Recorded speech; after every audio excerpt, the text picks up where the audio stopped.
Salamat, Raul. Nako, sobra-sobra na to. Pero, Pero ano? bakit mo ginagawa sa akin to? Dahil mahal kita, Telma.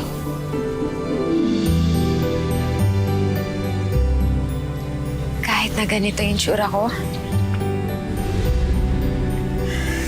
Hindi mahalaga sa akin ang itsura, Telma. sinasabi mo lang yan. Pero, magsasawa ka rin sa pangungutya ng ibang tao sa kahihiyan na kasama mo ako.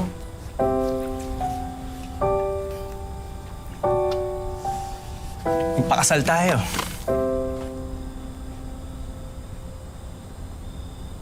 Ha? Hayaan mong patunayan ko sa'yo na mahal kita. Magpakasal tayo. Pag nagsama tayo, mag-iipon ako. Gagawin ko lahat ng paraan para maipagamot ka. Pangako ko sa'yo, Telma. Hindi kita iiwan.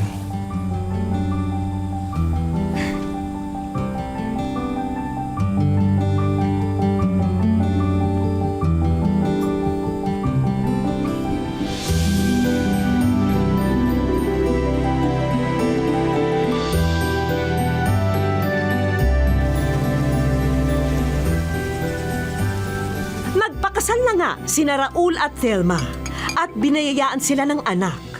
Maayos ang kanilang naging pagsasama at pilit na tinutupad ni Raul ang kanyang mga pangako sa kanyang asawa. Kamusta na ang mga mahal ko? Kamusta? Oh, bakit parang asaya mo yata? Oo nga po pa.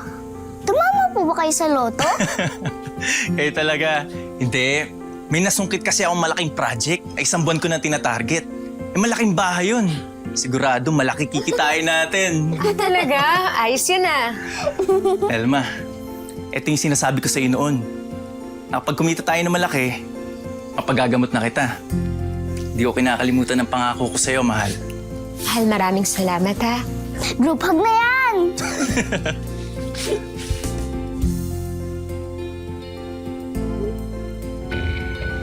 I'm sorry, Mr. and Miss Manawag. Pero kumpirmado na po na neurofibromatosis ang sakit ni Mrs. Kaya lang wala pa hong gamot para sa kanyang kalagayan. Ibig niyo po bang sabihin, permanente na po yung ganito? Opo. Mga tumor na bukol po ang tumubo sa katawan niya. Pero maswerte pa ho kayo dahil may mga kaso po na nagiging cancer. May anak po ba kayo? Posible po kasi na magkaroon ng ganitong klaseng sakit ang anak niyo. Dahil ito po ay namamana.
Raul, Pwede ba tayo mag-usap? Ano naman yan? Mamadali ako.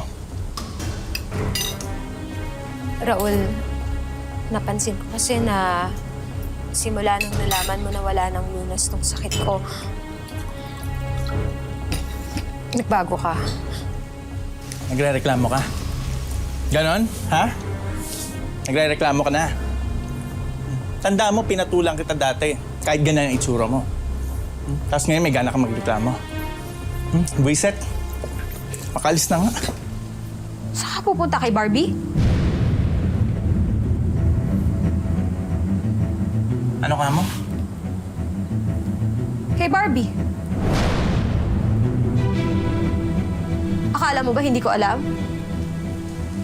Huwag mo nang ipagkaila dahil nakita ko yung mga text niya sa'yo. Ha, ganon? Ha? Pinapakailaman mo na cellphone ko? Ha? Binabasa mo text ko?